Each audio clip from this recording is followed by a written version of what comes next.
You ask Tiger to solve. This deals with linear equations with one unknown. The final result is m equals 32. Let's solve it step by step. Group all constants on the right side of the equation. Subtract 6 from both sides. Simplify the arithmetic.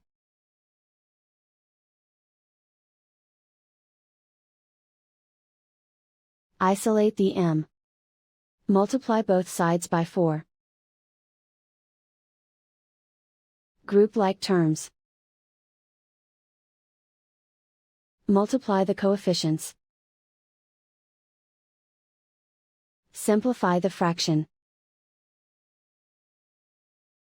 Simplify the arithmetic. And so the final result is m equals 32.